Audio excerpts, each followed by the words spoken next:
Good evening. My name is Alexander Hagan. I'm the CEO of a small, medium-sized tech company in Silicon Valley. Previously, I was a financial analyst, financial journalist, and I filed several patents in research and development and IP telecommunications. Tonight, I am going to speak about the issue of how the poor are treated in a libertarian society and what are their prospects.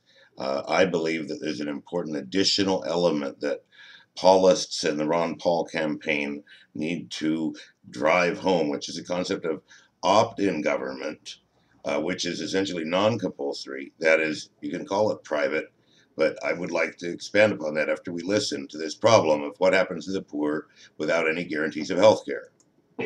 When you were a young man, I mean, you did all sorts of stuff. You worked with your father on the dairy, but you did countless jobs. You worked very, very hard. Do you see that kind of hard work ethic now in America? And if the answer is no, is that one of the fundamental problems, that work ethic has evolved over the years? You know, I think that's a big issue. People ask me about how my parents might have had influence on politics. They were conservative Republicans, but they were more Republicans than anything else.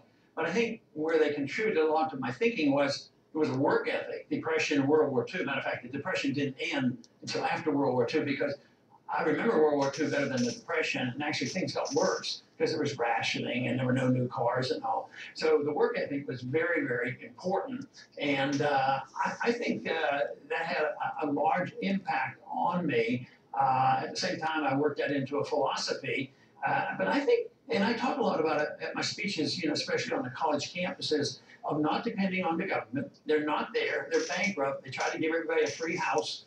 And now they don't have jobs and they don't have their houses. So therefore you have to assume responsibility for yourself. But how far do you take that? Because although I agree with you to a certain degree, I think I take issue when it comes to something like healthcare, where you have quite provocative views here. And your belief basically is that if you can't afford the insurance for Medicare or whatever it may be, then you've got to fend for yourself somehow or get your local community to bail you out. Am I misrepresenting you? Or is that basically how you feel?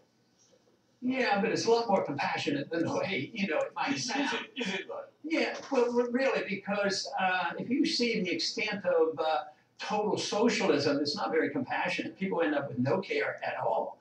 I mean, what happened at the end of the Soviet system? Everybody had free care. Okay, so the question here is,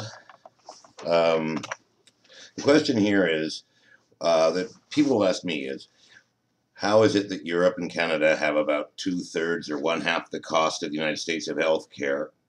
And in Cuba, and previously to some extent in Libya, they've had extraordinary success in health care. And in fact, they're 1 point higher than the US in a combined index of infant mortality and longevity of adults and all that sort of thing.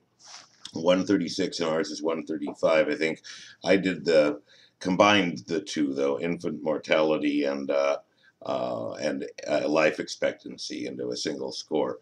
So that's a question that we should address. And then the second issue we shall continue to listen on. There was no Soviet system. They were totally bankrupt because they had an empire that failed. And today, I was in medicine when we had no government. And I don't remember the problems as badly as I remember the problems now. But what about as we have in Britain, the basic right to healthcare for every citizen? What is wrong with that as a principle, an ambition to aspire to? Well, I think the basic... Okay, so you guys may know my 2 cents worth on some of those, but basically what he's talking about is to ensure that the poor have access to the basic necessities of life. That our society is probably wealthy enough we could afford that. And Ron Paul will describe the aspect of compulsion and violence and force. So let's listen to that part. Principle is wrong in that you don't have a right to somebody else's life or money. You have a right to your life, and you have a right to your liberty. You have a right to keep what you earn, but you don't have a right to take food from somebody else. And you say, well, I'm not going to take it. The government's going to take the food. You don't have a right to somebody else's house. Oh, yes, but the government will get the house for me.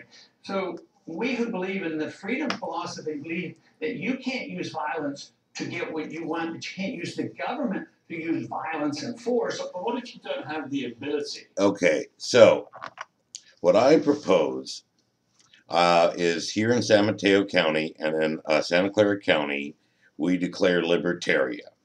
And we get these billionaires from Silicon Valley to underwrite a series of initiatives to take things out of the public sector, improve their quality, give the same or better access to people. In other words, if we have free education now, we're going to have free education then. But we're going to take these things on using excellence. And those are going to be voluntary associations. So basically, like the credit unions, this reestablishes the fundamental rights of man, which is that we should have access to clean food. Right now, you have to be rich to buy organic food, which is clean food. The more movies that come out about food in the U.S., the more people worry. Just watch Food Inc. So clean food, clean air, that's not a given. Clean water, access to the soil. That's not, in other words, a local connection to wilderness and farming, ideally, as American yeomans, freeholders, person freeholders, and the right to not be taxed on your home and not have a bank loan on your home, to have modest dwellings that are completely ours, have no loan associated with them, and have no taxes associated with them.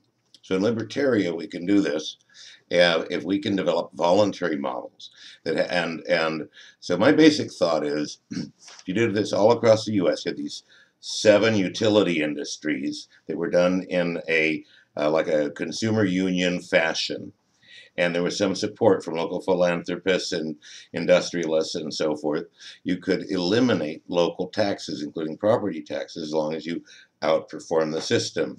And for poor communities, in my view, middle-class communities might just develop their own private approaches to these problems.